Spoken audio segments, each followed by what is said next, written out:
के हैं नून लीग की जानिब से जो इल्ज़ाम तराशियां होती आई हैं, अब ये माफ़ी नामा जमा करवाया जा रहा है। आप नहीं समझते कि कोई ऐसी सज़ा होनी चाहिए, कोई एक ऐसा कोई लाहे अमल तय किया जाना चाहिए इस सिलसिले में कि इस तरह से लोगों की इज्जतों के साथ ना खेला जाए, इस तरह से लोगों पर दोबारा से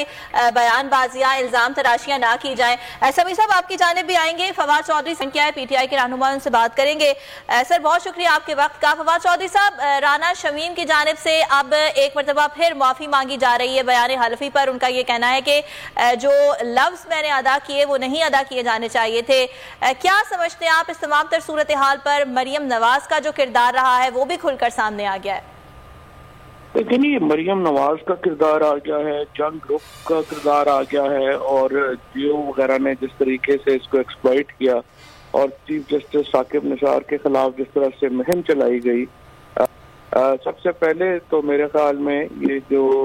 जस्टिस साकिब निसार साहब हैं उनको मैं मुबारकबाद देना चाहता हूँ कि वो इसमें जो है वो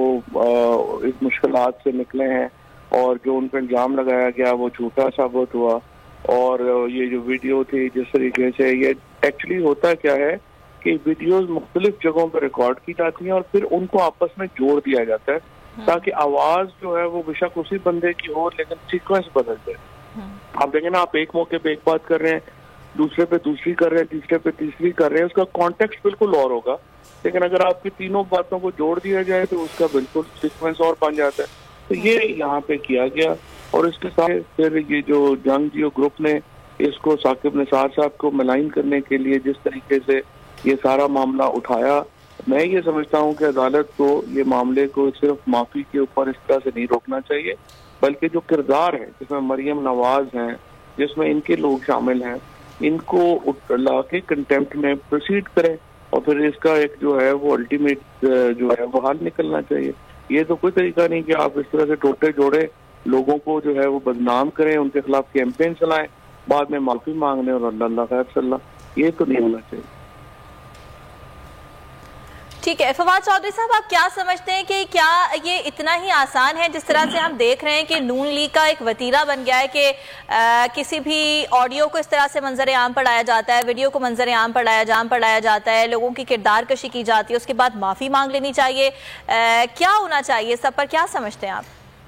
ये तो मेरा ख्याल है कि ये तो बड़ा अहम बात है, और ये तो जो है वो किसी पे इस तरह से झूठा इल्ज़ाम लगाना और फिर बाद में आराम से उसको उससे लाताल्लुकी कर लेना, और इतना बड़ा जो चीफ जस्टिस पाकिस्तान रह चुका है उनको जिस तरीके से मलाइन किया गया, जिस तरीके से देश में लाया गया, मैं ये समझता हूँ कि इसको लाइटली तो नहीं लेना चाहिए। और फिर अब जबकि साबित हो गया, एक है ना अनइंटेंशनल कोई गलती हो गई तो चले जी वो तो बिल्कुल सही है, उस पर उस कोर्स को नहीं जाना चाहिए, लेकिन जहाँ पे एक पूरा प्लान करके इंटेंशनल करके इस तरह से किया गया हो उसको जो है वो आपको नहीं छोड़ना चाहिए। ठीक है, PTI रहनुमा फवाद चौधरी साहब हमारे साथ मौजूद थे। इसके साथ साथ माहिर कानून